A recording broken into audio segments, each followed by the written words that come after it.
बिस्मिल्लाहिर्रहमानिर्रहीम। स्टूडेंट्स, आज हम देखते हैं कि law of conservation of momentum क्या होता है और इसको हम किस तरह प्रूव कर सकते हैं। तो देखिए, कंजर्वेशन के मीनिंग्स होते हैं इस कंजर्वेशन के कि बचा के रखना या सेव करना या सेम होना।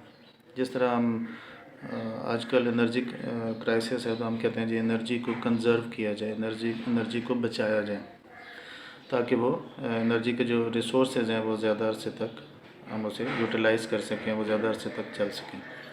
तो कंजर्वेशन का मतलब यहाँ पे होगा कि किसी सिस्टम का, किसी आइसोलेटेड सिस्टम का मोमेंटम जितना बिगनिंग में था उतना ही अगर किसी प्रोसेस के एंड पे है तो फिर मोमेंटम जो है वो सेम है, या हम कह सकते हैं कि मोमेंटम कंजर्व है।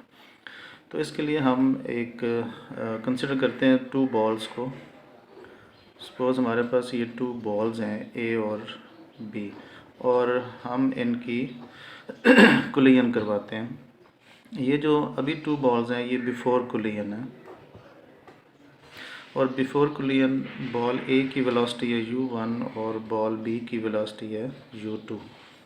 लेकिन जब हम इनकी कुलियन करवाते हैं तो आफ्टर कुलियन की स्टेट आएगी हमारे पास, और जो सपोज़ जो फर्स्ट बॉल है ए बॉल, ये कोलाइड करेगा with certain velocity with ball B.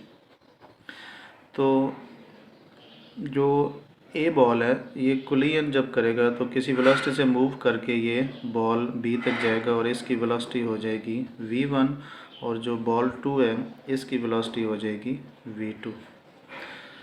और इनकी मासेस जो हैं वो बॉल ए की m1 और बॉल बी की m2 है।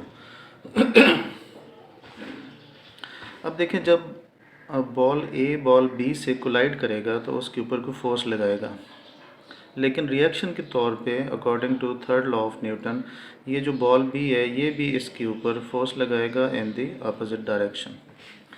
तो इसकी कैलकुलेशन करते हैं, इसको देखते हैं कि कैसे हम इसको प्रूव करेंगे। देखें, जब बॉल ए फोर्स लगाता है बी पे तो हम लिखेंगे force applied by ball A on ball B which will be equal to force applied by ball B on ball A। लेकिन क्योंकि जब ये ए बॉल बी के ऊपर फोर्स लगाएगा तो रिएक्शन के तौर पे बॉल बी भी बॉल ए के ऊपर फोर्स लगाएगा, लेकिन ये अपोजिट डायरेक्शन में होगी, तो यहाँ पे हम साइन लगाएंगे नेगेटिव का। और न्यूटन सेकंड लॉ के मुताबिक हम जानते हैं कि F is equal to M में होता है। जहाँ भी फोर्स अप्लाई होती है वहाँ पे आप ये न्यूटन सेकंड लॉ अप्लाई कर सकते हैं। अब देखें, यहाँ पे फोर्स जो है वो बॉल ए लगा रहा है, तो ए बॉल की मास जो है वो m1 है, तो यहाँ पे आप सबस्क्रिप्ट में 1 लिख देंगे, m1 हो जाएगा। और क्योंकि ए बॉल बी के ऊपर फोर्स लगा रहा है तो ए बॉल से हम डील कर रहे हैं, तो ए बॉल का एक्सेलरेशन हो जाएगा और सबस्क्रिप्ट में ए आ जाएगा। इसी तरह अब बी बॉल से है तो बी बॉल की मास जो है वो m2 है, तो m2 into acceleration of ball b आ जाएगा। अब देखें, एक्सेलरेशन जो है ना, ये m1 जो मास है बॉल ए की, ये तो हमारे पास मौजूद है। अब यहाँ पे हमने एक्सेलरेशन ऑफ बॉल ए लिखना है, तो बॉल ए का जो एक्सेलरेशन है, देखें एक्सेलरेशन की क्या डेफिनेशन है, change in velocity over time, rate of change of velocity. तो ये होती है final velocity minus initial velocity over time, या इस केस में क्या बनेगा, बॉल ए के केस में एक्सेलरेशन ऑफ बॉल ए, इसकी फाइनल वेलोसिटी थी v1, इनिशियल वेलोसिटी है u1 ओवर टाइम। और इसी तरह अगर बी बॉल की देखें, इसका एक्सेलरेशन ऑफ बॉल बी, तो इसकी फाइनल वेलोसिटी v2 है और इनिशियल वेलोसिटी u2 है, यानी कि आफ्टर कुलियन v2 हो जाती है और बिफोर कुलियन u2 होती है। तो v2 minus u2 over t हो जाएगा। तो यहाँ पे आप एक्सेलरेशन ऑफ बॉल ए की वैल्यू लगा दें, और वो ये है v1 minus u1 over t। तो v1 minus u1 over t minus m2 into acceleration of ball b, जो कि अभी हमने फाइंड किया v2 minus u2 over t, v2 minus u2/t। अब ये टाइम दोनों साइडों से ये t कैंसिल हो जाएगा, इसको मल्टीप्लाई कर दें, m1v1 minus m1u1 equal to minus m1v2 और प्लस हो जाएगा m2u2। अब देखें ये हमारे पास 4 मोमेंटम आ गए हैं दोनों बॉल्स के, बॉल ए का भी और बॉल बी के भी।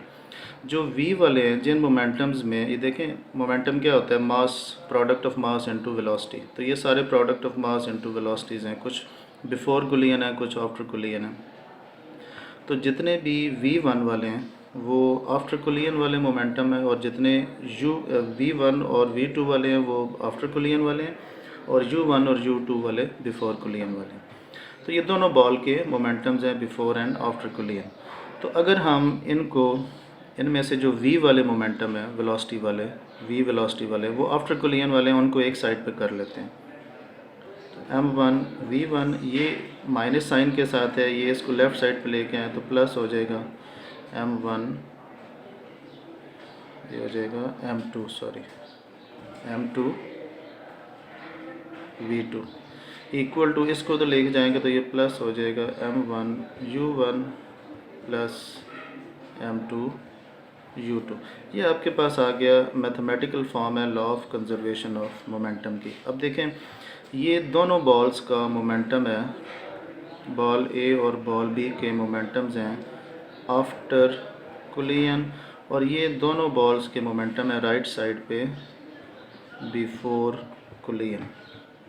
और क्योंकि ये बीच में इक्वल का साइन है तो दोनों बॉल के जो मोमेंटम्स हैं वो इक्वल है, यानी कि बिफोर एंड आफ्टर कुलियन, ये बिफोर कुलियन वाले हैं और ये आफ्टर कुलियन वाले हैं, और ये दोनों सेम है या इक्वल है। तो हम कह सकते हैं कि दोनों बॉल्स का, इस सिस्टम का मोमेंटम जो है वो कंजर्व है।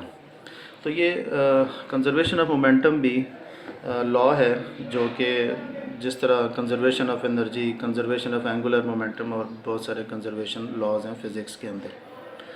यहाँ पे ये हमने यहीं तक करना है DIE के कोर्स या मैट्रिक के कोर्स के अंदर। लेकिन अगर FSC आप करेंगे, FSC के स्टूडेंट्स के लिए तो उसमें यहाँ पे हम वेलोसिटीज़ की वैल्यूज़ भी आगे निकालते हैं।